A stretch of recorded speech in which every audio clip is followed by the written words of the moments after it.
Thank you guys so much for joining me today. So we've got Kevin McKernan, we have Jessica Rose and David Speicher. You are all amazing scientists.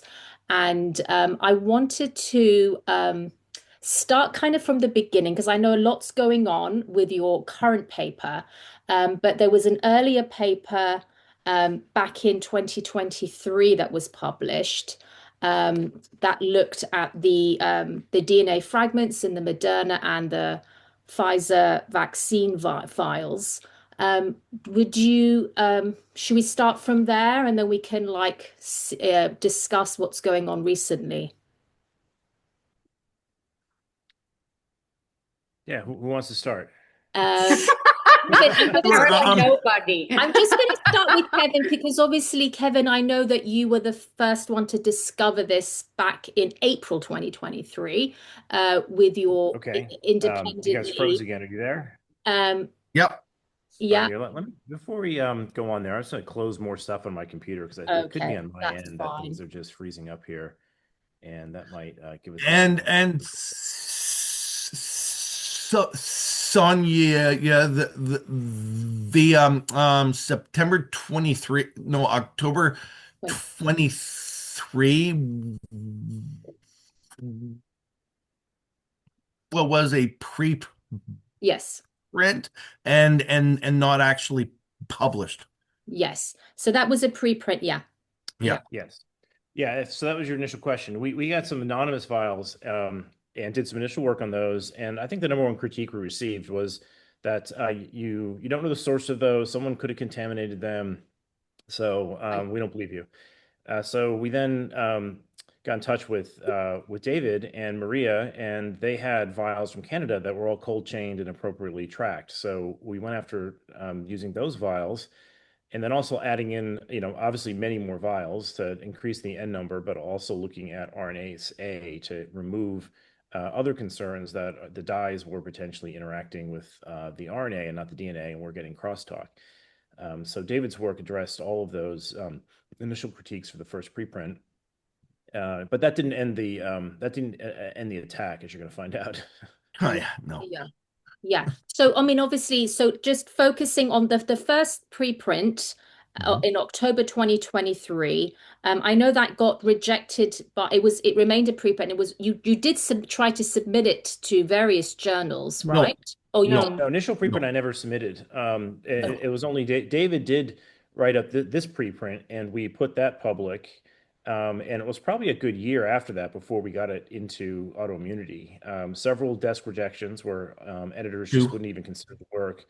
A lot of those desk rejections came back pointing to fact checkers. And some of these fact checkers we've now, some of them are funded by UPenn, which has, vaccine royalty money. yeah. And they're not very well written either. If you look through the fact checkers, they're complaining about the typical bromides about their 10 nanogram limit being fine, and of course this Yeah. is LNP protected DNA, so it's really a different equation you have to be paying attention to, and that DNA will never get to the nucleus. These things that we've addressed in the preprint itself that they're criticizing. There's actually citations to papers that show there's a nuclear targeting sequence, yet they'll still claim it can't get to the nucleus, even though we've pointed out that no, there's a sequence in there that ensures it will. Yep. And cells that are dividing don't have a nucleus. So these LNPs go to dividing cells. So many of the fact checkers that the desk rejections were pointing to were already addressed in the paper we handed them. They just didn't want to consider it. Yeah, but I just wanted the main findings of the initial preprint, right, was that it was I think up to 600 times over the residual DNA limit. Was that correct? Especially in the Moderna vial, Yes. right? So these ranges are important to consider Mm, that you get different numbers from different methods. The fluorometry method, and yes. when we put RNase in there, which limits the RNA, gives you really high numbers. When you use qPCR, the vials end up right at the limit. I think most of them are actually below the limit in David's paper, Yes. but there's maybe one or two that were over, but we have seen PCR be over the limit with other vials So for from people, just to Buckholz. stop you there, Yep. Kevin. So this is, and whoever would wants to speak about this. for people who don't know, okay, I'm not a scientist. What is qPCR, fluorometry? There's two different tools of measuring because one is saying there is no danger here because it's under the limit of 10 nanograms per dose, right? Explain to me, what is qPCR looking like? How is that different to fluorometry? If I'm pronouncing it right, I hope Yep. correct me if I'm not. And because the regulators are using that kind of argument to say, well, there's nothing to see here. It's safe, you know. So if someone could pick them up on doing a clear distinction of these two tools, please do Sure. so. So, Go for so Kevin. fluorometry binds any double-stranded DNA. It binds to the minor groove of double-stranded Any DNA. being the operative word, Yeah, yes. so it will go after all of the sequence that's there at the plasmid level. It will also stain the E. coli DNA. qPCR is the exact opposite of that. It only goes after very specific pieces of DNA. And then you're stuck in a conundrum where you have to then make some assumptions that if I can find this much DNA, let's say, of the kanamycin resistance gene in the plasmid, which is about 100 bases that I'm looking at, I know the size of the plasmid, so I can extrapolate that the plasmid is actually 78 times bigger than the 100 bases I'm looking at. Therefore, I can multiply my number by 78 and come to some estimate of how much plasmid DNA is there. But I'm completely blind to the E. coli DNA doing a method like that. And what David's work showed is that, well, if you look at multiple places in the plasmid, that assumption blows apart. Like when we look at the kanamycin or the ORI region in the plasmid, we get one number. When we look at the Mhm. spike DNA, we get a number that's 100 times larger. And so we can't make the assumption that if you measure one point of the plasmid, you can extrapolate the concentration of the rest of it.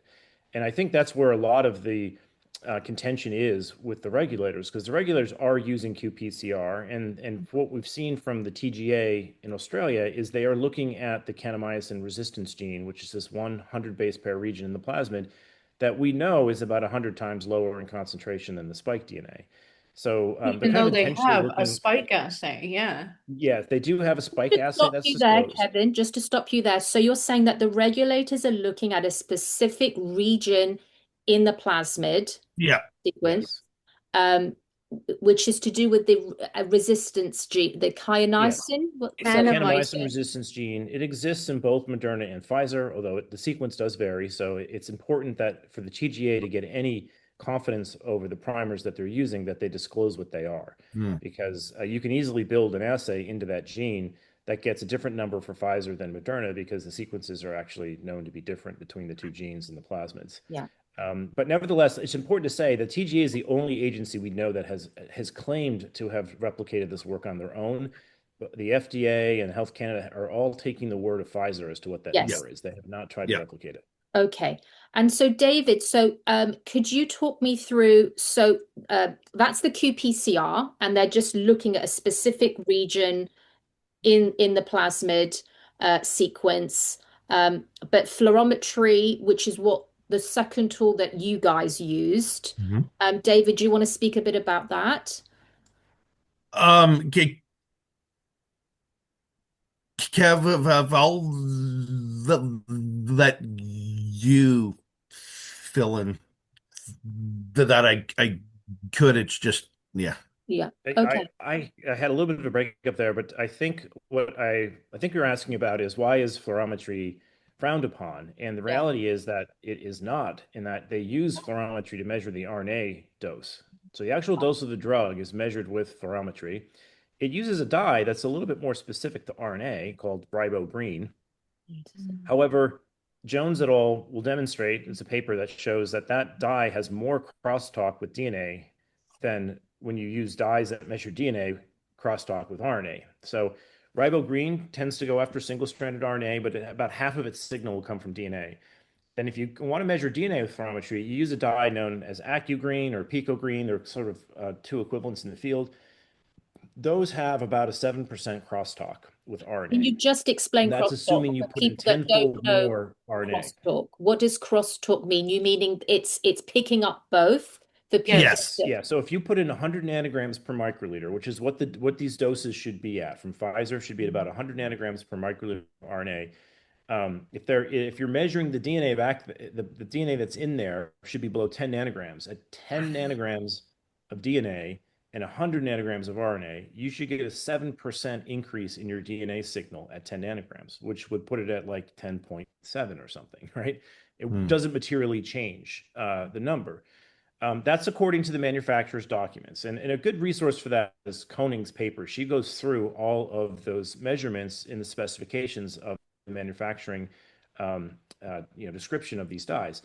Now, I think where Koenig might be a bit optimistic on this is that those manufacturing instructors never considered N1 methylpseudouridine RNA, which is different. They ran all those tests on native single-stranded RNA where the crosstalk is really low, like 7%.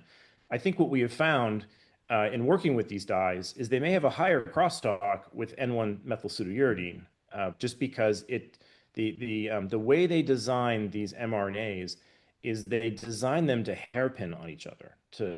They change the GC content, they change the melting temperature with this new base, and then it starts folding on itself, and it starts looking a lot more like DNA than RNA. So arguably, one could make a valid argument that you should revalidate those dyes, the crosstalk level on those dyes, because now you have what looks like DNA. You have these hairpinned RNAs, and maybe there's a higher crosstalk. And so that's where we're like, okay, fair point. Let's put an RNase in there, just erase all the RNA and get it out of the picture and remeasure it. And when we do that, it does come down more than 7%. So it was a valid critique, right? The signal comes down almost an order of magnitude when we put in RNase, but it's still way over the limit when we do this. So you address that critique by putting in the enzyme, the RNase. We did. I do want to steelman one of the critiques that's come up from Rolf in particular, who is this reviewer who has unveiled himself. Could you just introduce people who don't know what's going on with the whole, how this paper, this is your September 2025 paper being under, facing retraction. You want me to do that? Maybe Jessica, you want to talk about that? You that? have the timeline. I'll let you carry it. All right. So we officially got published online with this, the updated version with the addressing the comments and issues that were raised. And it was, Jessica, it was published in Autoimmunity? In the journal Autoimmunity.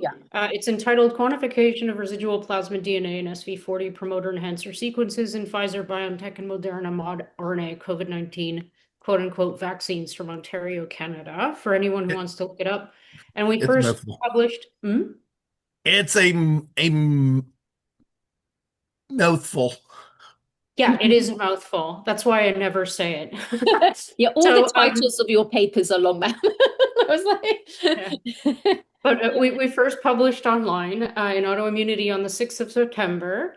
And in 11 days, we got the first email in our inboxes letting us know that the paper was under investigation because of some PubPeer commenter.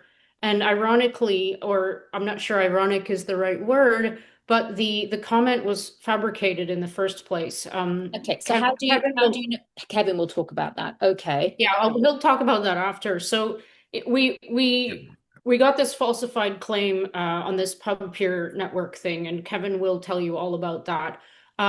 He made up a quote from another paper that we referenced from Klinman et al., which was completely it was fabricated. So the investigation was basically prompted partially by that and partially by this guy, Rolf Marszalek, which maybe Kevin can fill you in on.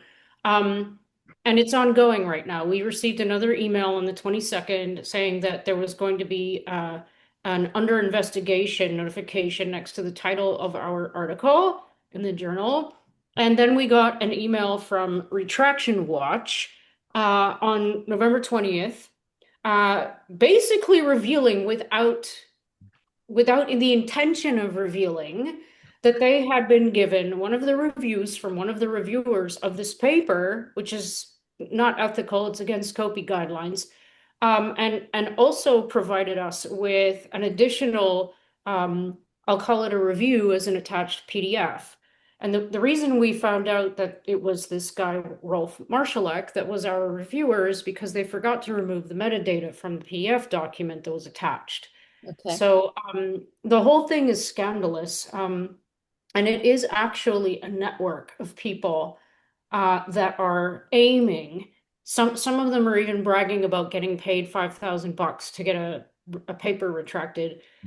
It's aiming to get papers that go against certain narratives, I'll say, retracted. It's completely, it's beyond unethical what they're doing. And now we have this beautiful example of a timeline and with records and receipts that proves that what they're doing is against all the guidelines that they're supposed to be abiding by, like COPE guidelines, for example. So that's a brief summary of where we are now. And I can't stress enough how the attacks preprint phase and publication phase have been, how strong they've been. And it's this network of people, the PubSmear network and Retraction Watch and Yeah. whoever Yeah. is pulling their strings. Yeah. So Kevin, could you speak a little bit more about this sort of, we've got this sort of you call it pub smear, don't you? Could you explain what that term is and what really is going on? You've got this network essentially going after papers that are sort of going against the narrative, anything that's sort of flagging up the dangers of these gene therapy based shots, and looking at obviously the DNA contamination. What is it? Yeah, how is it? How does it all tie in together, Kevin? Could you just give us a bit of insight there? Yeah, sure. So they're both funded by the same organization called the Arnold Foundation, which is Right. an Enron tycoon. So they're in cahoots with one another. Retraction Watch will rarely make a claim. They'll just point to the people at PubSmear and what they're saying. PubSmear has a lot of anonymous people on there, so it's a bit of a civil attack in that they can drum up like 20 complaints from on your paper from 20 different accounts that are all managed perhaps by one person. So, sorry, pub smear and retraction watch do essentially the same thing. Are they very similar? Can you hear me, Kevin? Yeah, no, I'm here. Let me bounce right back in. Something's not good with my Yeah. connection here. I'm getting Okay. like every other word. I'll be right back. No, no So worries. it's it's all of the same cartel. Yeah. The pubs here examines things, rips apart papers, words, references is, and then reach Traction Watch flags things and makes things publicly known. Oh, I see. What's sad is that all of this is U.S. tax deductible, and therefore if you support them, it's a big tax credit. I see. Wow. Taxpayer funded, follow the cash. Yeah. Yeah. Welcome back, Kevin. Hey, sorry about that. Hopefully it's a little bit better on this end, but Yes. Yeah. yeah. Good So to have you back, there is Kevin. they did file a lot of I've been complaints. muted. I was trying to, sorry. Oh, am I still there? Can you hear me? Yeah. I can hear All all of right. you well. Yeah. No, I Yeah, was so just there was a talking. flurry of there were Yeah. flurry of complaints that came out after a paper, like right on the day they were active on this. Yeah. But most of those complaints, if you read through them, we haven't been responding on their platform because we've been censored there before. So it's a one-sided argument. And most of the complaints that they would list, we already addressed in our peer review, but unfortunately the journal we're in doesn't have open peer review. And we're not at liberty to dump our review public to go and address everything on PubSmear to be like, look, this was already addressed we're not readdressing it. It was traversed in peer review. Yeah. And then, of course, as Jess mentioned, there has been a couple people there that have fabricated data to add to, dogpile this investigation. And I even there's members of PubSmear, as David was saying, that are known. Lonnie Beaconson is one of them. I'm probably mispronouncing his last name, but he was on Twitter claiming he was targeting all my papers for retraction before he had even read them. He said, I'm going to retract your stuff in 2025. And it's like, well, that's not how this works. According to COPE guidelines, you got to find something wrong with the paper. And since I haven't published it yet, you can't know what's wrong with it. You're just vindictively targeting people that are on the wrong side of your narrative. You will notice it at PubSmear, they will not be criticizing the wet lab thesis. They will not be criticizing the Surgisphere study. They didn't criticize this recent flu scandal where they came out showing that the New England Journal of Medicine hid the over 65 efficacy. So for people who don't know, this is the recent Pfizer flu mRNA jab, right? Yeah. That was published in the New England Journal of Medicine. Yes. Right? Yes. And this is actually retraction worthy because they hid data intentionally to make it over 65 data for the over 65-year-olds. Yes. So it was, when you say they hid it, sorry, I know this is very different, but it's sort of connected because it's a prime example of like, this is a study that should be retracted. That's exactly right. Yeah. They hid it in because when it got published, so I guess they have all the supplementary material, it just wasn't included, that data. Yeah, they omitted it. And the point here is that is an actual reason to retract a paper. If you commit fraud, if you plagiarize, or if you mess with the data in a way to make a result look a certain way for profit or something, like there are actual reasons that are verifiable that will warrant a retraction. Yeah. What is happening to us is not that. We haven't committed any ethical breaches. We haven't committed fraud. We haven't omitted data to make it look like what we're saying is true. We're just literally presenting what we find. And really, during like targeted attacks, ironically making the paper better, because sometimes, every now and then they make a mistake and they actually like make our paper better with their stupid insults. But just one more thing I wanted to add on to what Kevin was saying. This Kevin Patrick guy is the one who fabricated the notice that helped get our paper under investigation. And he goes under, one of the pseudonyms he goes under is Actinopolyspora bicrensis. And for all we know, this guy has like 20 of these pseudonyms. So it looks like, or it can be made to look like, 20 people with, basic knowledge of microbiology are complaining about the paper. And when it comes down to it, it's like, unless you really are an expert, or if you're completely captured, you're not going to know the difference between what we're saying and what they're saying if you catch Exactly. So it's like, so this guy, Kevin Patrick, so he falsified a claim and he alerted PubSmear about this.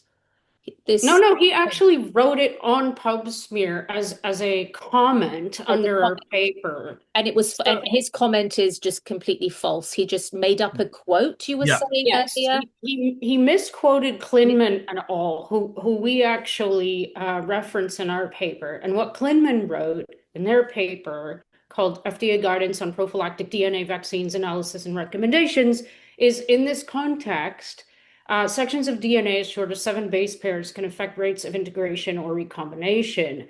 And this guy, he wrote, Kleinman et al. Actually wrote, he wrote the words actually wrote, or is it right? Right, different verb tense. And then he has this paragraph. You can see this on my Substack. It's highlighted in yellow. Well, it's theoretically possible for homologous blah, blah, blah, blah, blah. And it's like a really long paragraph that came out of nowhere. Right. Completely made up, completely fabricated. Right. Yeah, the asymmetry here is what is, I think, atrocious in that he's considered an investor, but he refuses to disclose what he's invested in. So, we have to disclose all of our conflicts, but all the people attacking us do not. Yeah. And that's it's kind of, it's a bit of a a breach in the scientific process, and that typically, if you want to refute someone's paper, you would write a method section for this is why I think it's wrong. These are the experiments I did to show that it's wrong. A platform, PubPeer, that has somewhat questionable funding sources. The people in there don't have the disclosure of conflicts, and they can just flood the journal with a bunch of complaints, and the journal starts taking those complaints at equal latitude to the published work. It creates an asymmetric fight, and that we have to have conflicts disclosed, we have to have methods disclosed, we have to pay $3,000 to get our thing in there, and then all of our rebuttals to their work are kept captive by the journal while they are out public and flaming the paper and getting it put into this sort of investigational purgatory, if you will. Hang on. So and the purgatory, I think, is the point. Kevin, sorry, just so they're able to sort of trash the paper, so to speak, put up all their comments. Yes. You can't do a rebuttal in public, that people can't see your rebuttals. Is that what you say? Well, we can't publish our responses to the official reviews that we gave the journal. Sorry, Kevin, Mo? But we can separately go and write our own verbiage, which we have on our own Substacks. Yeah. It's just the Retraction Watch is not going to pick those up and advertise them. So it's kind of a tree falling in the woods type of thing. We'd love it if it were right on the journal's website that you could click on the reviews, have a look at what's here. So when people are questioning this, they can see for themselves that we've already traversed many of those complaints. Exactly. That's the main point here, because they keep coming at us with the same BS that we've already been through in peer review. Oh, I think Kevin has is it me who's in delay or Kevin? No, it's Kevin. It's Kevin. Sorry. I think so they keep coming back at us with the same exact complaints and arguments that we've already been through a year of. I just want to get to what are they hanging their hat on? What is the biggest complaint they're saying? That the DNA, even if there is DNA, isn't a problem because it's under regulatory levels. They completely write off the fact that SV40 is a nuclear localization sequence and that it can initiate cancer pathways. They completely write off the fact that this threshold in the first place is way too high because it's based on naked DNA, which has a 10-minute half-life, and not lipid nanoparticle encapsulated DNA. We need a whole different threshold determination. They won't address the fact, even though we've addressed it by changing our paper completely, that the detection techniques matter. You can't cherry pick what you're going to look at based on what you want to see. If you're looking for DNA and RNA, use the same technique. Pick one, but don't pick one and then the other one to make the DNA look low and the RNA look high, for example. Right. Yeah,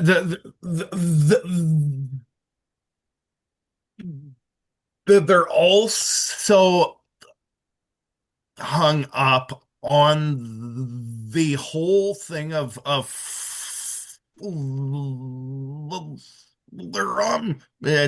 tree and crosstalk and that our methods are not valid, except we've shown with RNase, which is put in, all of the RNA goes, and it just leaves DNA. Yeah. Now, Ralph is a co-author of Kaiser, and there's a big debate going on between Kaiser and Cohen and the egg, and Kaiser's methods are inherently flawed.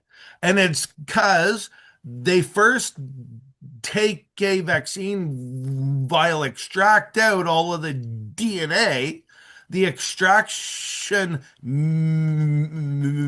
methods drop and lose all of the DNA below 150 base pairs, and therefore all of their things are large, and so they go, oh, it's not as high.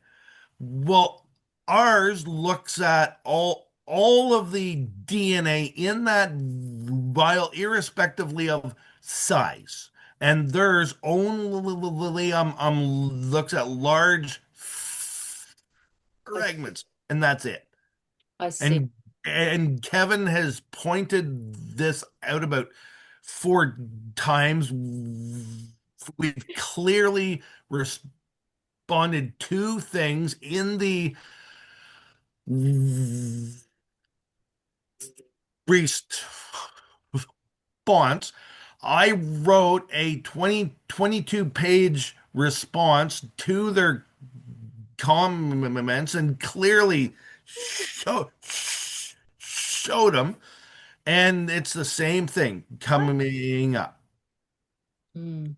Yeah, Thoughts on that, this Kevin? weakness, I think it's important to point out that 3 papers now have pointed this out of Kaiser.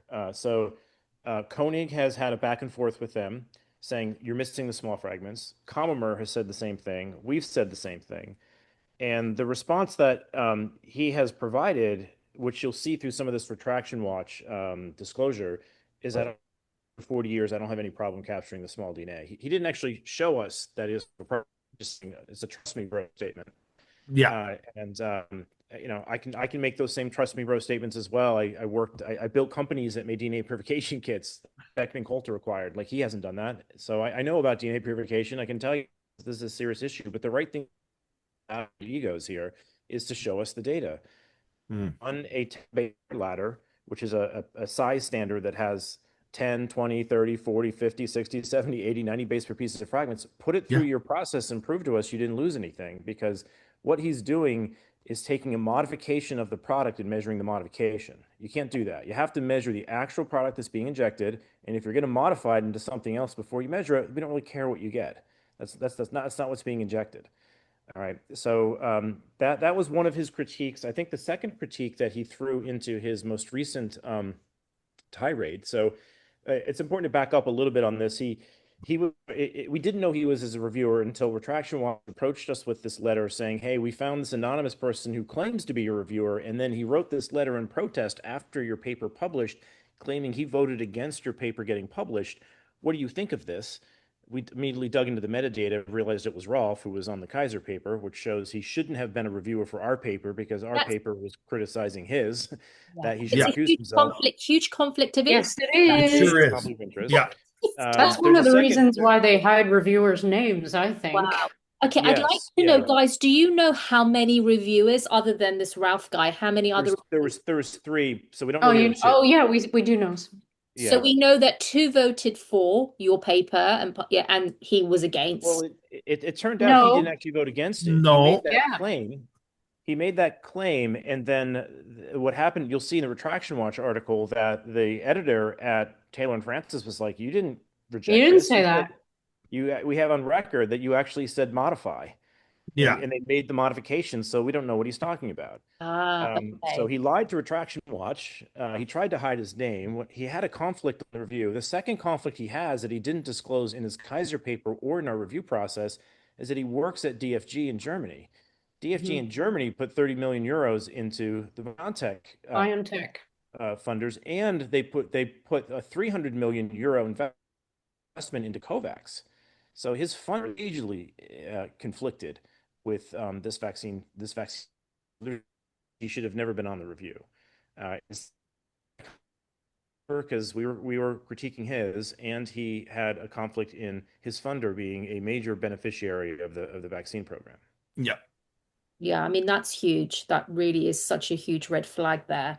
But at the end of the day, yeah, I mean, but your paper did pass peer review. It got peer reviewed. Yes. And all of a sudden, even with Rolf as a reviewer, even with him as a reviewer, and now he's sort of backtracking, changing. Oh, I didn't say this. It was something else. And just sort of. Well, he's sulking, or he's holding up the. He's sticking to his guns, whereby, my hypothesis is that he's invested. his goal, whether he believes in the science or whether he's going to stand to lose a lot of money or his life's work, is to protect the, his own work, first of all. And that, part and parcel with that is this technology and countering what we're actually showing, if that made any sense. So he's his hands are tied in a way. I mean, I don't feel much sympathy for the guy because he's very clearly going on the offensive. But he's being very, or he's going on the defensive, I would say outwardly, but being very offensive in the background. Like, I just want to reiterate, the only reason we know about this is because Retraction Watch messed up when they sent us a PDF Yeah. that didn't hide the fact that this guy Rolf had made it and that he was also the author of one of the reviews from our paper that they got their hands on from him. I mean, it's scandalous. Is. Yeah, Yeah. the other detail that colors this is you can then go to Bridget Koenig's paper, and Bridget Koenig published an MDPI. He did the same at MDPI, is he went there and complained about it. So MDPI, being very professional, was okay. Like, Let's have a back what and forth here. NDPI, please It's a explain. journal. MDPI is a journal Okay. that Bridget Koenig published in. So that journal was like, okay, we have this person who is suggesting there should be an erratum or some type of investigation on your paper, Koenig. How can you respond to his critiques? Let's have an open dialogue here. You guys submit your critiques, they'll submit theirs, and we'll try and resolve them in a good collegial manner. So Bridget submitted all of her corrections to why Koenig was he wasn't fabricating data, but he did do something where he manipulated the graph axes to make some of this data look like 10x bigger than it really was. And she pointed that out and saying, this is how we can justify what our numbers mean. We can defend everything that we're doing in our paper based on our own data and even on Kaiser's data. And after they had agreed to have this collegial, debate, Ralph got the reviews from Koenig and put out a print and abandoned the debate. So there's Kevin, a say that history. again. You went out. Can you say the last part Yeah. again? Oh, so they had this agreed upon. We're going to hash this out in MDPI as a back and forth a debate. And after Koenig had given her comments to how she could defend her paper, the Kaiser team then just abandoned that process and went and put their one-sided story into a preprint and ignored everything that MDPI was trying to organize. So he has this history of doing this kind of hit and run stuff where he lobs a bunch of junk into the journal. When the people go defend it, he disappears and goes and prints something outside of that structure. So this is what's going on again, is he has lobbed a bunch of complaints at our paper. All of them we have defended, and he wanders off. And Here, I think is important, which is he did critique the RNase A, that we didn't use enough of it. And he gave no evidence that we didn't use enough, and we just supplied the journal with, no, we used 500 to 1,000 times too much. Yeah. We used So more than enough. did he quantify what was enough? Like, did he say, oh, they No. should use this No. amount? No. No, He he didn't. just threw spaghetti on the wall to, squid ink the entire process. And then when you give the journal, hey, no, we used micrograms, which is enough to kill 500 to 1,000 times more RNA. Yeah. He wanders off and protests elsewhere. Yeah. Like when Kevin says he's throwing spaghetti on the wall, it's literally like that. It's maybe not Rolf so much, but a lot of these people's their methodology is literally just to sound smart enough to kind of fool people for this, to serve this Yeah. purpose Yeah. of It's taking like people smoke, down. smoke and mirrors, It's like, yeah.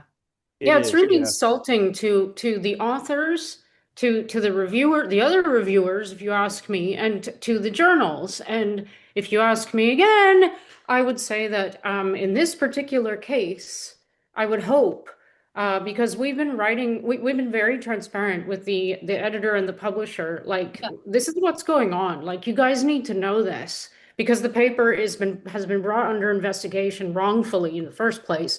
But you need to know, a little bit about why this is happening and the people involved. Yeah. And a little bit about this network, which we're not making up. This is actually like happening to us. Have you formally submitted this sort of letter of complaint, so to speak, Yes. with all you have? And you submit I that to the editor, which is Taylor and Francis, you said? I And have submitted two. No. Three. In July, I wrote in complaining about reviewer one's unprofessional wording, saying we're all anti-vax and it's pseudoscience and it's not done right, which is completely David, unprofessional. can I just interrupt and go from where you just said? Sure, Just so go that for it. people like have this is what people love, I think. They want to see the real deal. Go to I'm sorry to plug my Substack, but it's the only place I know where people can easily find it. yeah. Go to the recent article I wrote about this. There's a couple. The one about Retraction Watch, and they in there, and everyone read the Retraction Watch article too. In their publication, they actually put a link to this guy's review, which is also unethical. So you guys can read for yourselves exactly what David's talking about right now. Sorry to Yeah. interrupt. Okay. And see the inflammatory language used, and then back up a bit and realize that this is the on high peer review process that's supposed to be so professional, and these academic institutions are so, serious. And think about it. This is what's going on in the background. You need to know the reality. It's not Yeah, right. Sorry, it looks David. more like a Twitter spat, and he violated another guideline of the journals, though. You're not supposed to, in any review, an ad hominem attack. You're not supposed to Yeah. attack the character No. of the authors. In fact, some journals are now going to this position of we're stripping authors and institutions off the paper when they go to review because we're tired of this type of pedantic behavior that people are coming in and having a Twitter spat on a review. Yeah. A Factual. double line and so on July 14th, I wrote in to the editor and the journal's ethics officer, and I complained that he misrepresented our work's aim, and he's biased in his term and outcomes, and uses dismissive and speculative language. He is inconsistent and contradictory in his critiques. He is very biased and unprofessional and fails to acknowledge methodological rigor. And then last week, I wrote to the editor and the journal and said it's a complete breach of both scientific and peer review integrity. He should not have released things. It is not his role as a reviewer to be a science gatekeeper. Yeah. and therefore papers use multiple reviewers, and it's a consensus that the editor and not him as a reviewer to say if we have answered things in depth.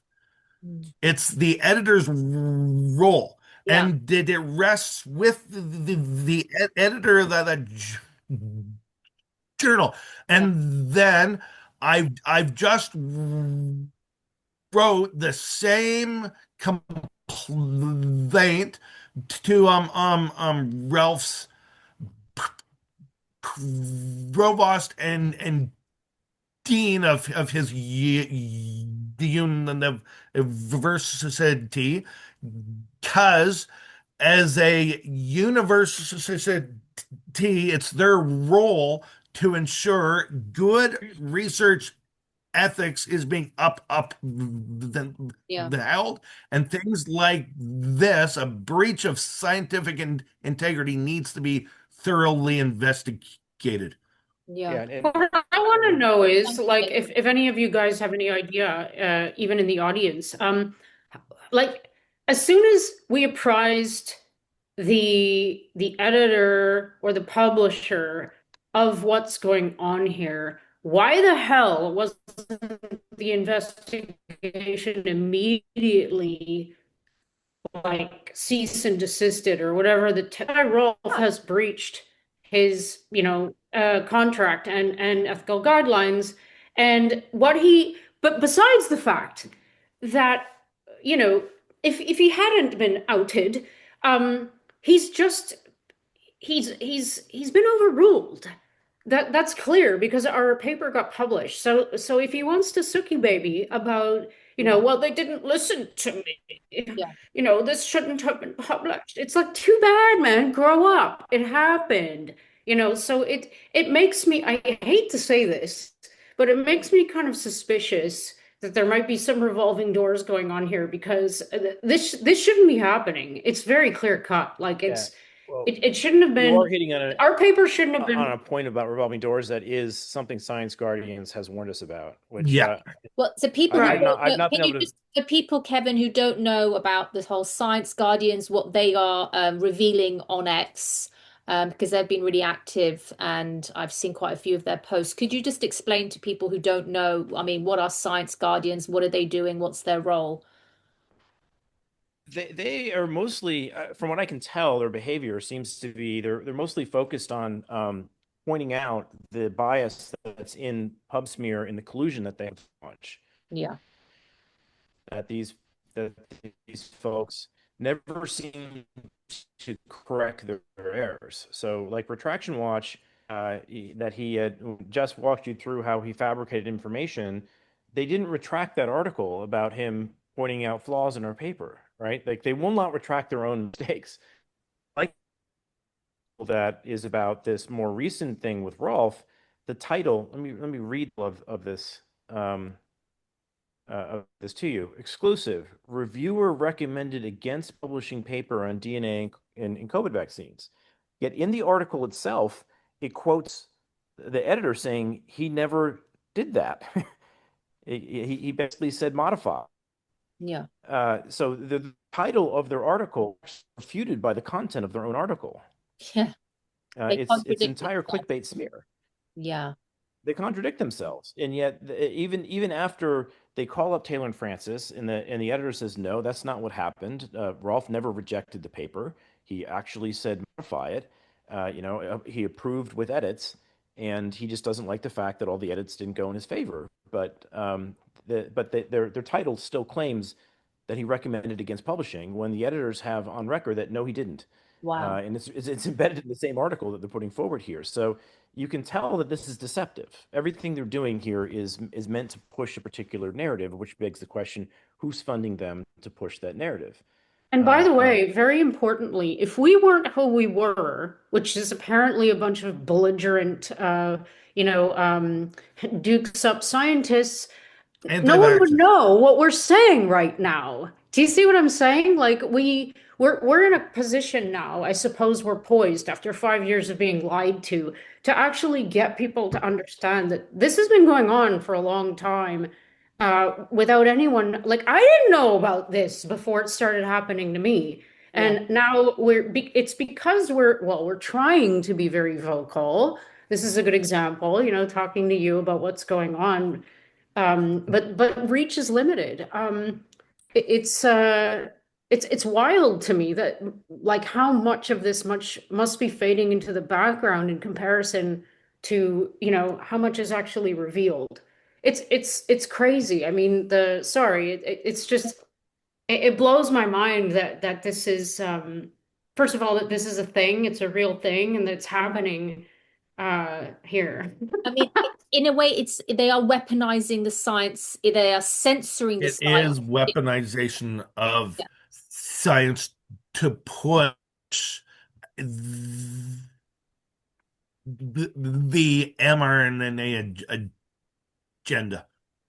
Yeah, if anyone is gifted in AI tools and has time to spare, I would advise them to go through PubSmear and categorize their complaints against masks, against lockdowns, against the wet lab theory, against that you can see that they're clearly one-sided on all of these issues, and it just so happens to be the issues that there's a lot of money floating around by Biden administration to push, But you're right? saying that they're funded by the Arnold Well, Foundation? the Arna Foundation is one of their funding sources, but we don't know all their funding sources. Like some of the moderators on the site, Elizabeth Bick in particular, has a large Patreon account, and anyone can be dumping money into her through her It Patreon has account, a large, what account did you say? a Patreon account.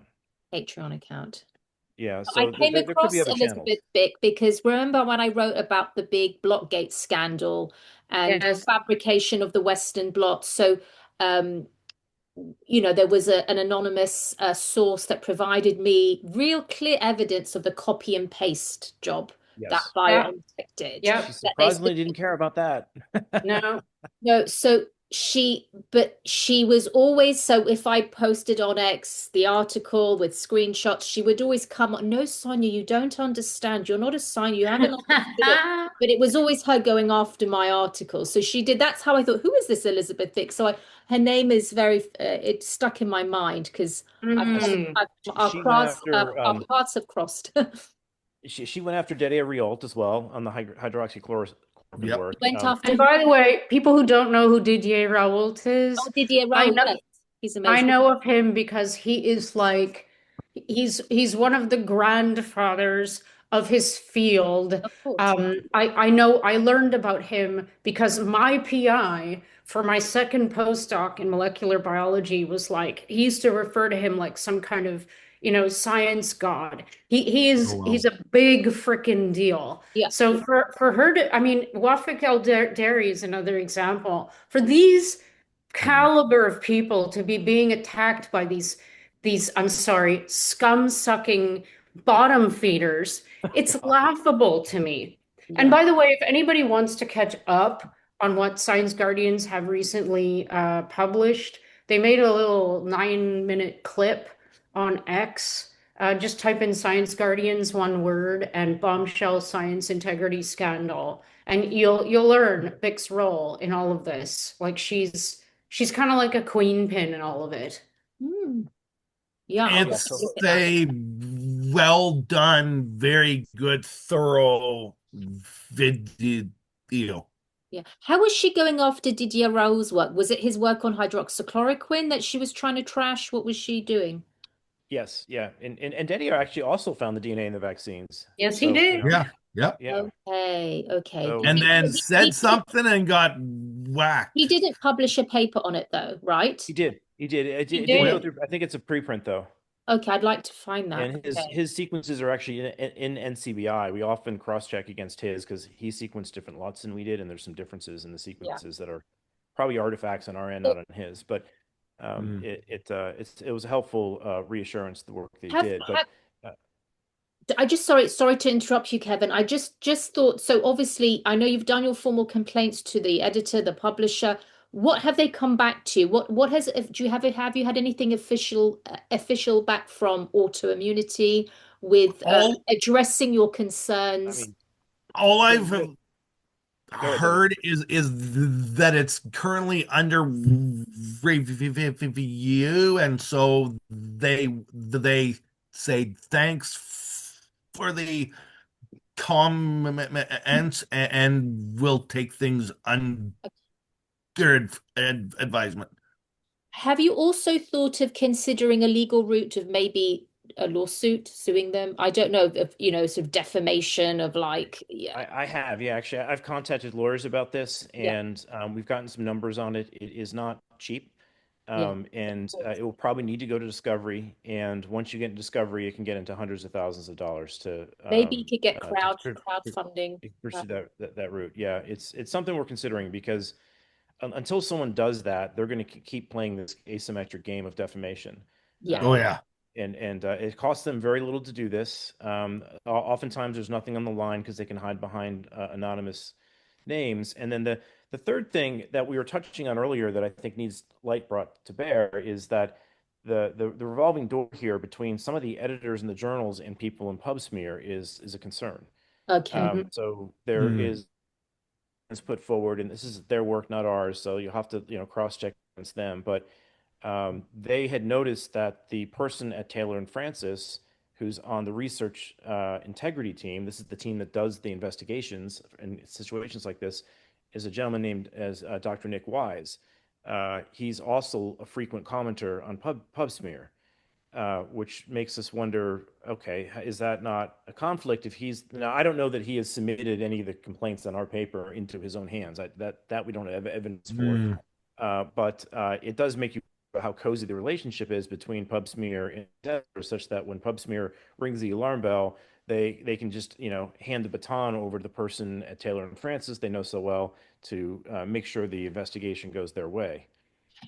When we were talking, this is in the Netherlands at the at that conference. I can't put them. Was it free? Back to the Back future. Back to the to the future. Future Summit. Yes, and Data science nerd rave. yeah, and I so wish I was there. yeah, it was great. And I remember we were having a chat, Kevin and Jess. We were talking, and you I remember if you could explain it again, Kevin, this it's almost like because obviously you're paying quite a substantial amount of money to submit your paper to these journals. So they're quite happily taking your money, whatever is it, 3 grand, right? And copyrights. Yeah, and copyright. Okay.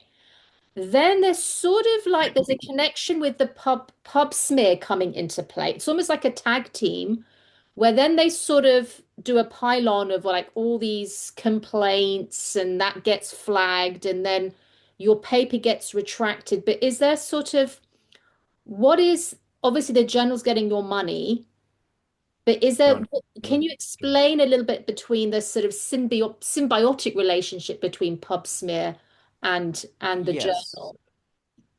So we'll have to recognize that often journals get desk rejected at no cost. So when Sorry, you can submit you a say that paper, again? you Sorry, don't it pay was any. very fast. Just to speak a little bit slower, Kevin. They oftentimes papers will get desk rejected at no cost. So you can submit a paper and you don't actually pay them anything unless they agree to publish it. So everything up through the reviews is all free, and then when it publishes, you pay $3,000. So it is Or actually more. much more later. Ours was done 4 times.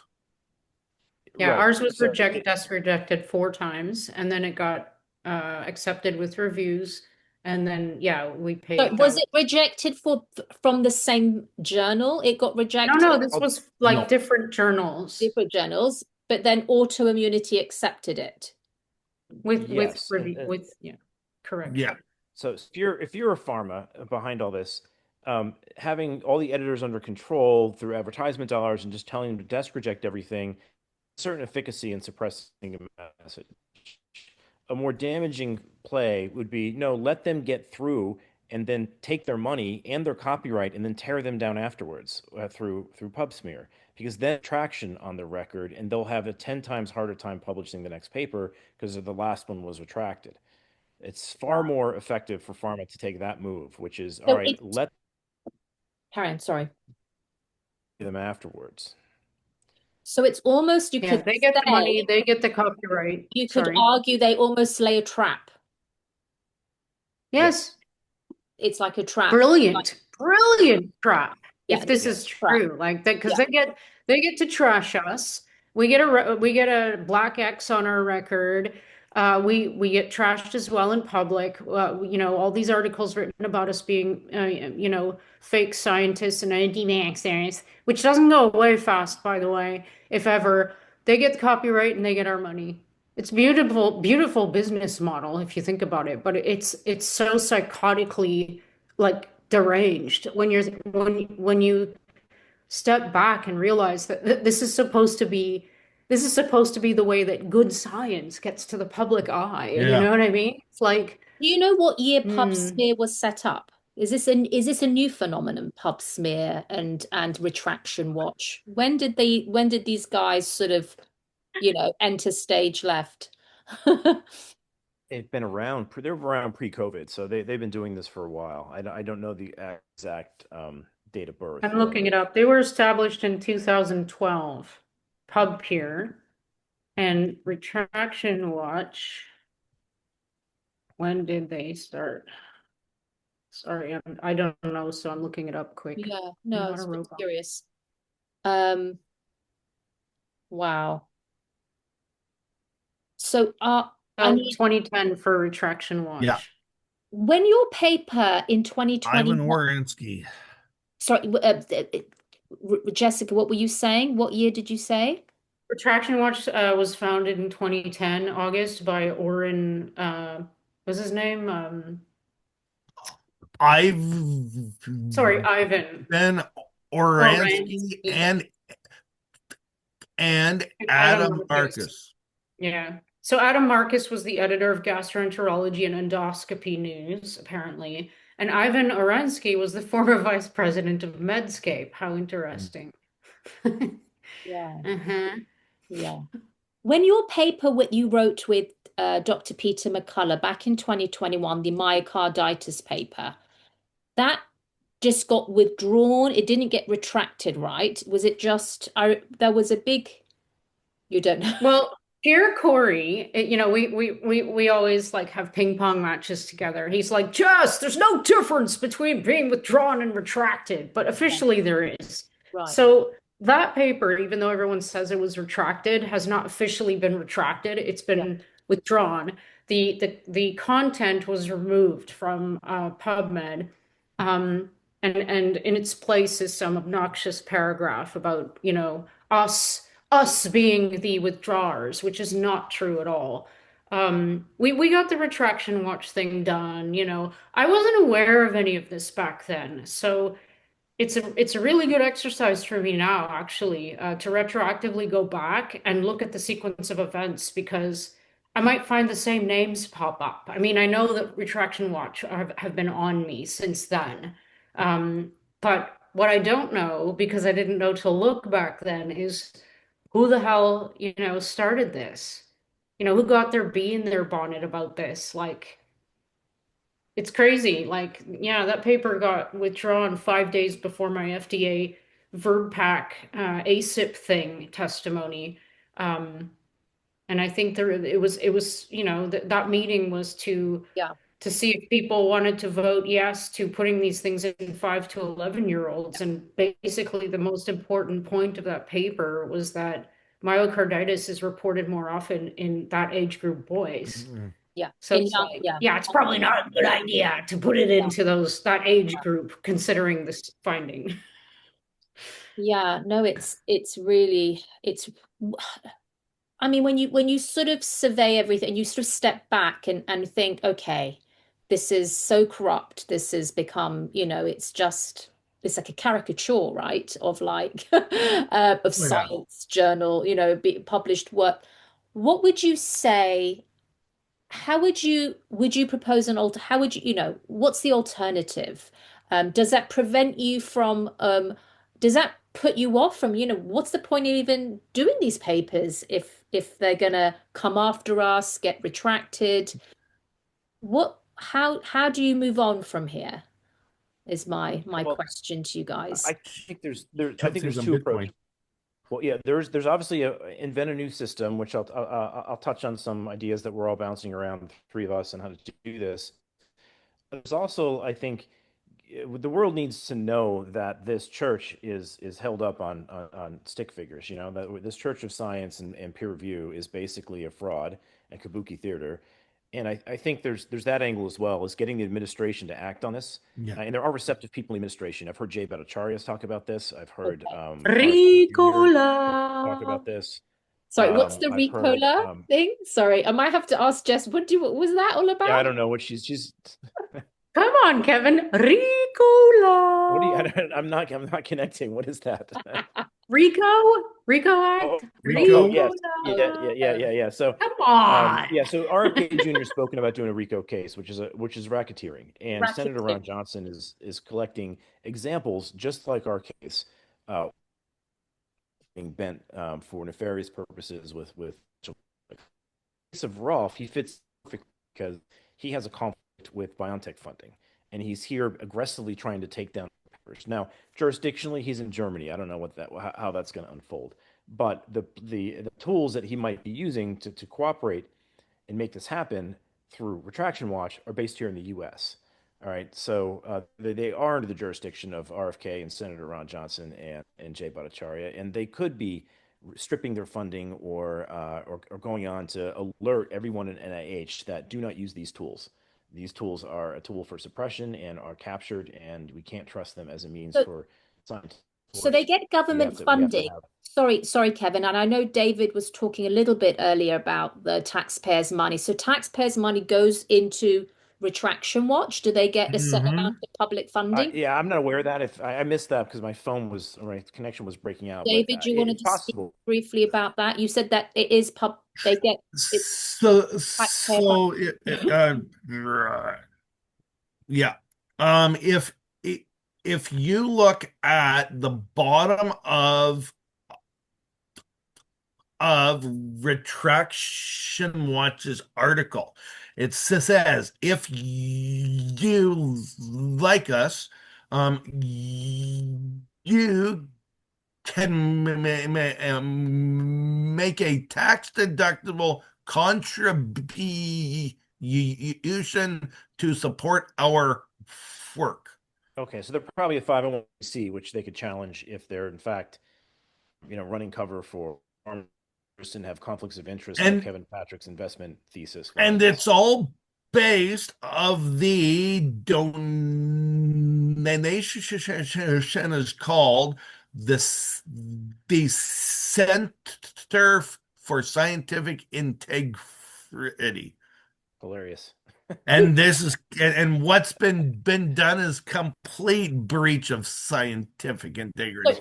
Kevin, you mentioned something. Sorry, maybe the connection was bad and you just tailed off to do with like the 501s, the way they've categorized, maybe the way this organization is registered. You're saying something about It sounds like what David read there. It sounds like that might be a 501c, which Yeah. means they're under a charity clause, and if they're in fact found to be running a pharmaceutical pump and dump system, then that's an SEC violation, and there could be consequences for that. But I think in general, just having the administration being aware that these tactics are going on, they're what contributed to fringe epidemiologists ending up at the head of the NIH. They yeah. contributed to lockdowns. They contributed to masks. They contributed to all this distortion of science.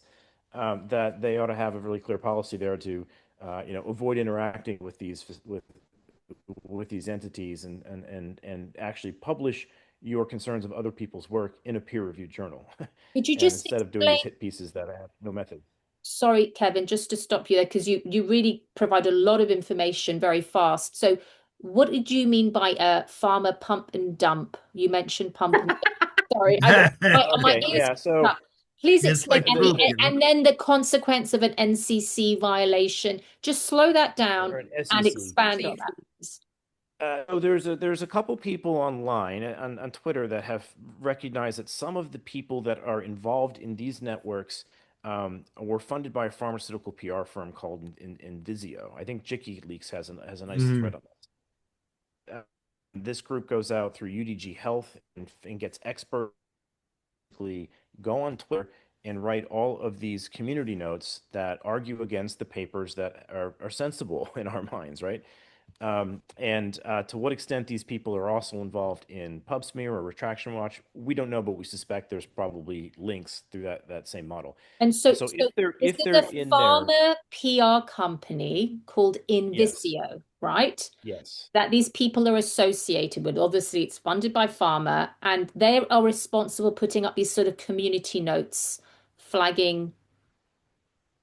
yes, yes. So if that same group is found to be involved in also funding parts of people who are contributing to PubSmear or to Retraction Watch articles, then you'd have a direct link between a pharmaceutical marketing company and people who are trying to attack papers raising legitimate concerns over pharma products, and that looks like basically an insider trading move, an SEC, a Security and Exchange Exactly. violation, right? Mm. They if Kevin Patrick is in fact longing or shorting different stocks in the marketplace, Exactly.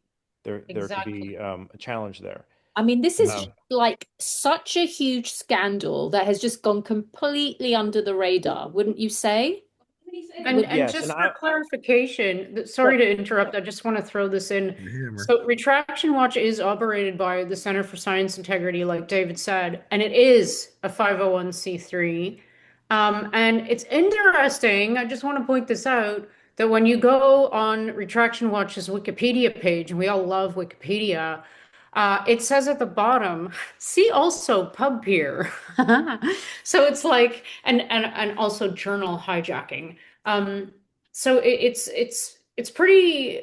I'm sure if you didn't look very hard, just by typing in a few words, you would find innumerable numbers of connections that do link to horrid violations that aren't just scientific integrity violations. They're SEC violations, for example. Maybe these people are just, maybe this is the reason why they're doing this, why they're protecting the technology so much. Maybe this is just about keeping shareholders happy or whatever. Is our work big enough to bring down the whole system, the Well, whole I don't know this. racketeering? They're not just Yes. attacking us, but they're certainly attacking everything that is the basis behind this $100 billion product line, right? Oh yeah. In order for the vaccine to be needed, you have to make sure that everyone believes COVID is killing children, that masks work, and that you won't get your life back unless you lock down. Impose all this madness on society so that the vaccine is the holy grail, and everyone and the government's willing to hand them $100 billion to save society. That's right. And if they're contaminated, that can't be spoken about, right? Yeah, Um, Exactly. So it's about protecting what they did and what they're going to do. yeah. so I put in the Inizio link down here in the Oh, chat for Oh, folks good. I was looking who, for that. who want to dig into that. That came up tagging. They uncovered who Enterprise Desert Raven was, who was one of these people who was frequently commenting on all of these papers on community notes and seemed to be in tight coordination with Elizabeth. So there's a tenuous link there. So I want to state that as ironclad. There's just suspicion Mm. here that we know there are networks being funded to do this through PR firms. Does it extend to Retraction Watch or PubSmear? We don't know. We don't know that yet. However, their behavior, there's a pattern here of them going after particular narratives that honestly probably inflamed Jay Bhattacharya's life. He got labeled as fringe and kind of cast aside by some of these same characters. So I think it's something that resonate with the administration. So having the administration try to fix this on it from a communication angle within NIH, that these are not trustworthy platforms to be utilizing. If you want to debate somebody's paper, you better have a method section. Like the thing about Elizabeth Bick and all of her image sorcery that she does, she's got no method section for these things. Mm. I've been involved in building sequencers that are far more efficient than she's doing to have a MATLAB program or something that shows how did you raster the two images together and what are the percentage of the pixels that are identical. She doesn't do any of this. She just eyeballs it and says this looks suspicious and blows up Yeah. people's papers. And oftentimes they're papers that are 10 or 20 years old, so the PIs don't have the notebooks to go and defend them, so they just get pulled. Wow. But That's what people she have did gone to back DJ. and looked at her work, and her work is sloppy as hell. So, Yeah, They're Jessica, what did you just say? That's what she did with who? that's what she did to Didier, unless I missed my guess. And Mm. the thing about that is she's oh crap, I forgot what I was gonna say. Sorry. I It'll come back. Yeah, interrupted so and I can't there's remember. a link we'll give you of a person who has dissected a lot of the papers that Bick is prides herself for taking down and shows why she lied. Oh, She right. basically Yeah. fabricated image alignments that didn't exist, and when you run them through real image analysis software, they weren't the identical images, but the lab didn't have the resources to go and fight it, and so they lost and got retracted. So she's So they really, known in some public spheres as like a science integrity person, and but she's not. She's a fraud. she's the antithesis of Yeah. both of those things, Yeah. science and Her integrity. company was actually raided by the FBI for fraud. So, like, Yes, this is th this is this how is her. known. Wow. Yeah, look at ubiome or microbiome. It got hit by the FBI. Somehow she escaped prosecution, and the other executives did not. Well, she She left was early, that's why. right, but she published Apparently, she papers got after out she just in left time. that were Yeah. still Wow. It's so. just scandal after scandal, right? Yes, Never She's end. also the one responsible for getting rid of or having Sabine Hazon's Mm. hypothesis paper retracted. And that's also something you should talk to her about that because it's like, how the hell, why would you retract a hypothesis paper? It's like, it's a yes, What these was are hypothesis her, what questions was you paper. cannot ask. what was Sabine's hypothesis paper on? The microbiome stuff, you know, that Yeah. Oh yes, she's yes. studying I think it had ivermectin in it, so bifidobacteria. that probably triggered Right. Elizabeth to go Yeah. on the Fit, defensive. fit, And ivermectin film stuff. So stuff. like, Yeah. Right, yeah. right, yeah.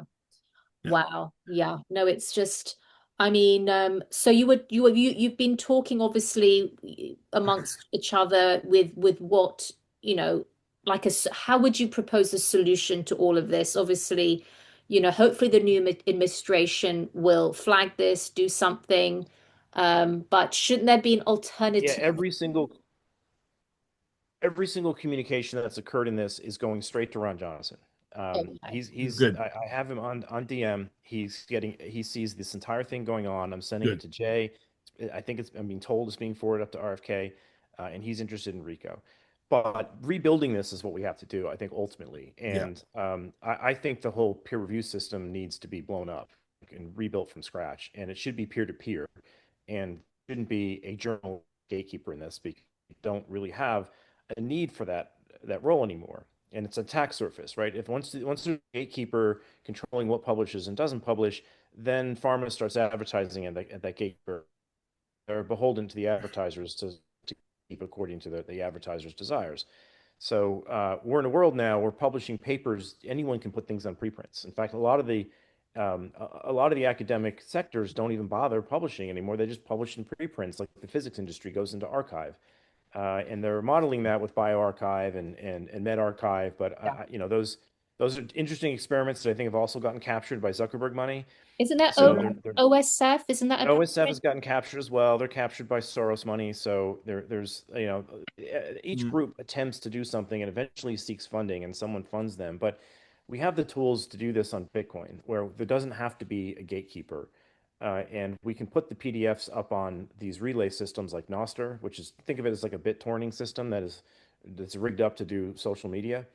Mm. So I've taken my papers, turned them into PNG files, one long PNG file, and I post it up on Nostr. That's a relay system that no one can shut down and no one can censor. Yeah, that's very Bitcoin clever. transaction. So now it's public. There's a link on an immutable ledger, and we can then ask the world to either review it live on Twitter if they want, or on Nostr, or we Mm. can even go as far as to commissioning people, pay them to like, look, give us your most honest feedback. We just need it in a week because it's a pressing point, and we'll pay Mm. you the money that we would have paid to the journals. We'll give it to you instead.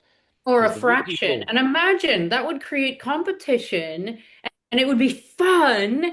Like people would all of a sudden get excited. Well, no, I'm going to get this peer review in because I want the prize or whatever. Like it's a right? Well, brilliant idea. And it um, also reaches more people who have expertise instead of these handpicked Rolfs that are waiting to retract your paper. Yeah, yeah. And they've been given a platform. This is it. That platform needs to be taken away from these people. Yes, Yeah. yeah. The decentralized nature of Bitcoin makes it so that no one can censor what you put up there, Yeah. and hmm. it's probably 99% true for Nostr as well. It's a newer platform, so I'm not going to say it's as ironclad as Bitcoin, which is why I don't know. But you can't put huge data files on Bitcoin, but you can put a link to huge data files on Bitcoin.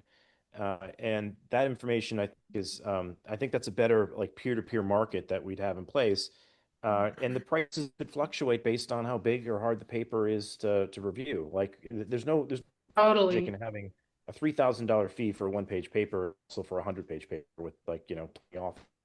Yeah. It's just a lot more work to review one than the other. Those should arguably have a price signal for how much work it is to review. But I think the important point is the money is not going to the gatekeeper, but the money is going to the people who actually provide the quality of review, which are the reviewers.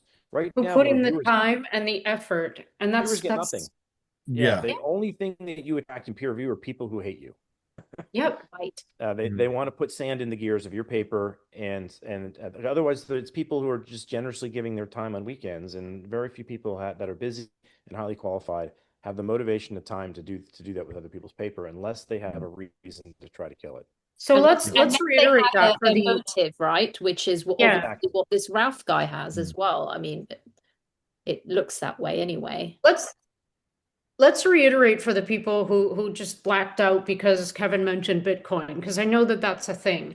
What we're talking about here is like starting a parallel way to do peer review, which is going to be peer to peer. It's going to be decentralized.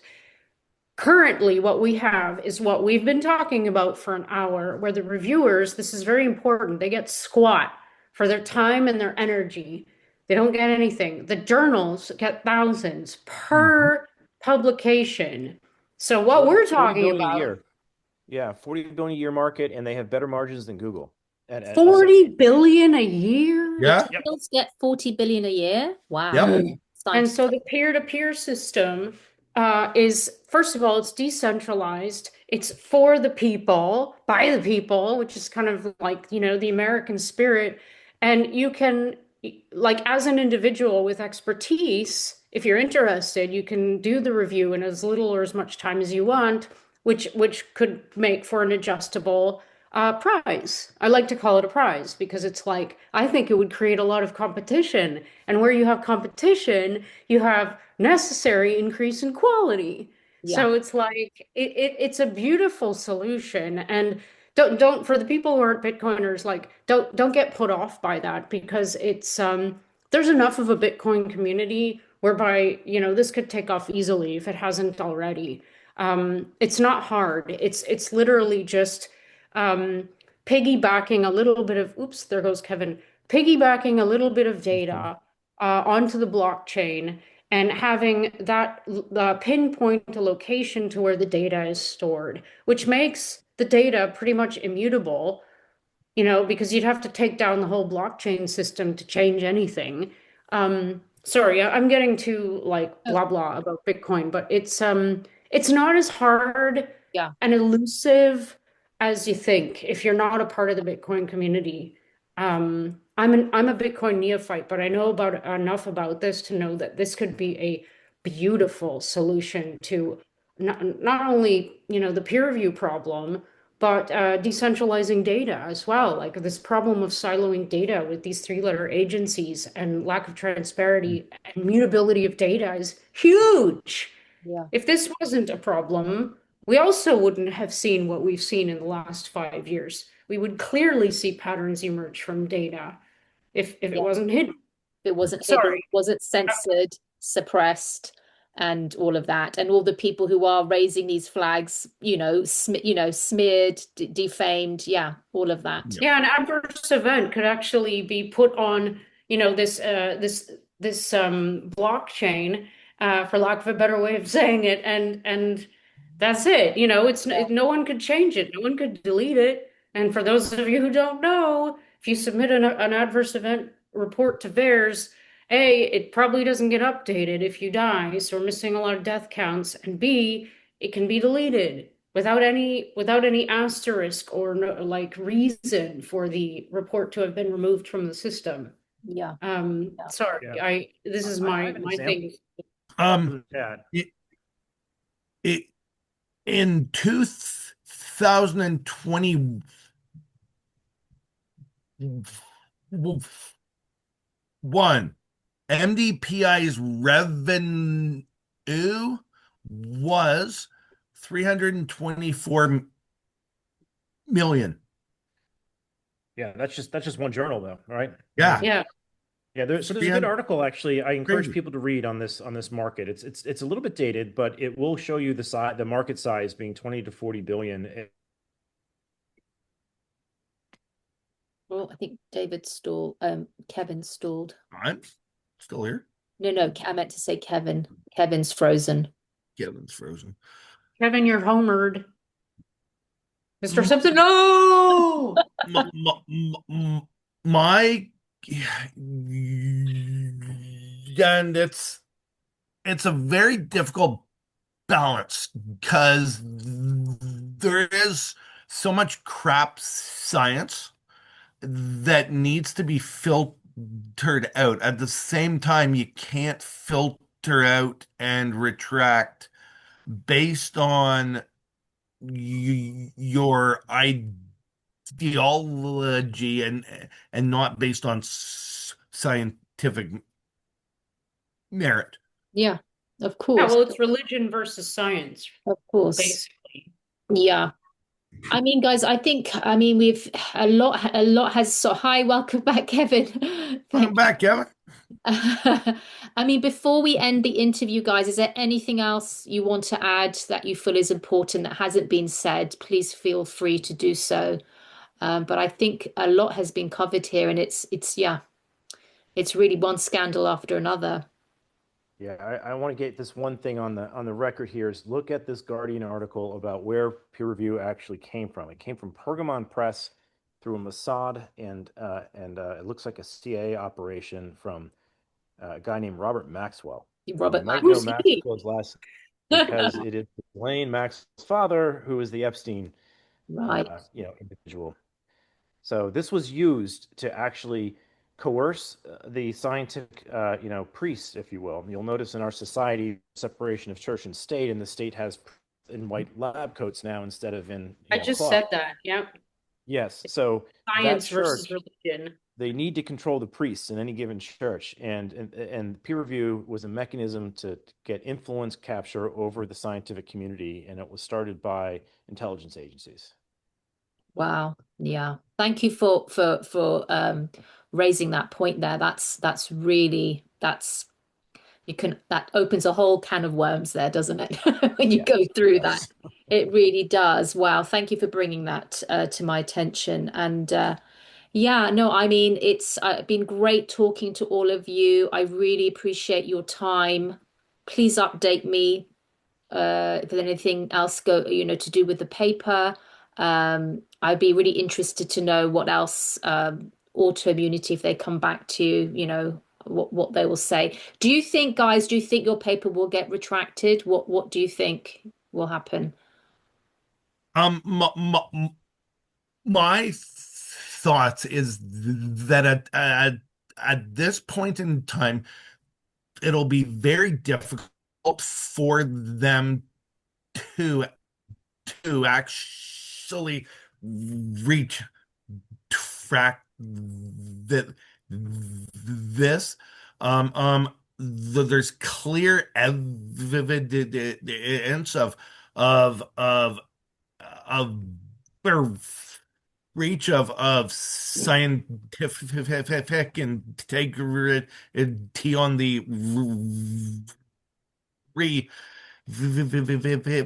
reviewer's part. We've answered things in depth. We've been transparent and open. It's been cited two or three times, and it is on the U.S. congressional Yeah. record, and therefore, if they pull it, it'll make them look bad for not dealing with the scientific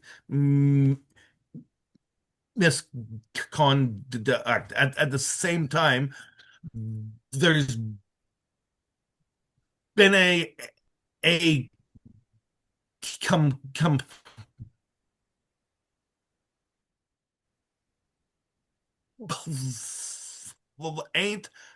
looked at fairly, and that's fine, but ensure the right method is being done, and it's best if this was out in the open and showed and say reviewer said this, authors answered this, we've looked at things, it's out there, published, and therefore it's not going to be pulled. Yeah. Yeah, I I'm don't less think this has optimistic anything than to do you. with uh Your thoughts, Kev? I'm less optimistic. Only in yeah, that I was just gonna say the same thing. I've Sorry. seen other papers where they retract them, but they don't retract them for any valid reason. So I'm like, this isn't necessarily going to go based on the science. Yeah, So like exactly. you look at the Gaibo paper, they retracted that claiming same group went after them. This is the Japan catastrophe that occurred. Yeah, Miko Gaibo's paper. They accused her of making correlations to appear like causation when the title of her paper is just in observation, right? They're very clear about Mm. not making any correlative causation fallacies, right? And yet that was the argument upon which they got retracted. The same thing happened with the Zhang paper that found the P50 with Spike. Is the whole Yep. Eric Green and IH gate thing? It wasn't Eric Green, sorry, Eric Freed, NIH gate that Jicky has published on. That was a case where they claimed that they used GFP as an invalid assay, and you're like, well, if you're their paper over GFP, you've got That's like another 1,000 right. papers to retract. That thing got a Nobel Prize. So, so Yeah. I don't think it's going to go based on how strong our arguments are. There's probably bigger political forces at play here that we're not aware of. But to David's point, Mhm. it'll be a little bit too little, too late, in that it is the number one downloaded article at that journal. It has now reached many people, and and likewise, if you look at other papers that were put under investigation at Taylor and Francis, Bryce Nichols brought up that he he asked for the Lau paper to get reevaluated because this is a wet market like bogus paper, and that's been under investigation for a year. Yeah, that's So, right. sometimes the Mm. process is the pain, right? That's the Yeah. punishment. Exactly. It's Basically, like Yeah. forever under review kind of That's thing. right. yeah, it's That's right. purgatory. So like forever in that limbo, which is another tactic. So I agree with Kevin.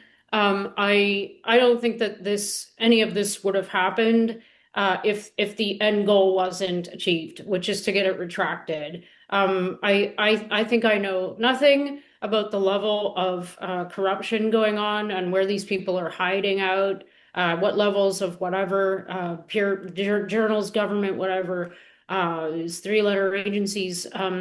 But having said that, I kind of hope it gets retracted because boy, is that going to raise a stink now that I think the interesting point there, Jess, is that the other parties who are attacking this aren't attacking it like if they wanted to attack it, I will have them lead by example as to what we're doing. Is we already have a second paper that's out and a third one that's in review right now, that is following up on this. The right thing to do is, like, if you want to challenge us, write a paper and Yeah. challenge it.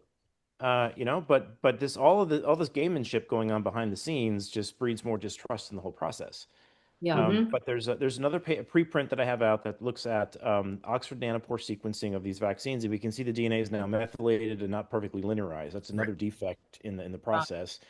And the one we just submitted did not get desk rejected. It got sent out to review immediately. Cool. And that one actually shows and reinforces what David has seen before and in his paper. Granted, it's all of our paper, but David did the pipe case, and I have to get hats off to him because he's got good hands.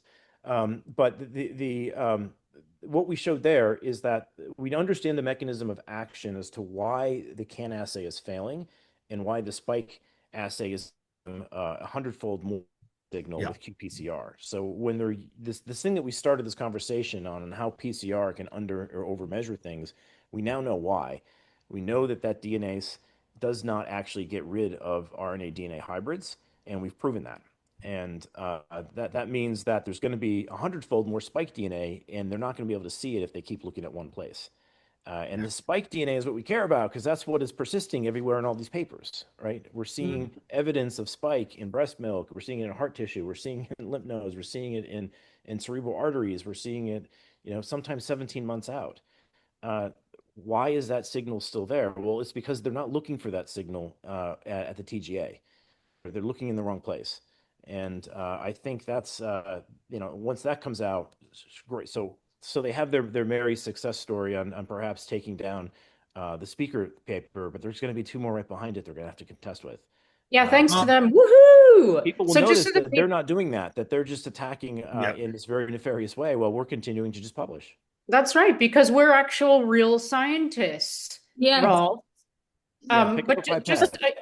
I want to Pencil. add one thing on to what we just did and submitted on. So we basically were able to, in the lab, confirm our hypothesis that the reason why there's a lot of DNA in these vials in the first place is because of this hybridization of the DNA and RNA spike. Um, and they had to have known because they were looking for DNA levels, probably in the wrong place, as Kevin has Mm. pointed out. Um, at the end of this comes as a result of not clearing out the DNA at the end of the production process or the synthesis pathway for the nucleoside modified mRNA.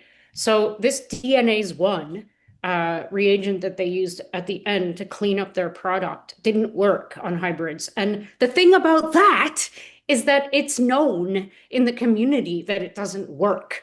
There's another one like you can use called DNase XT, which we used.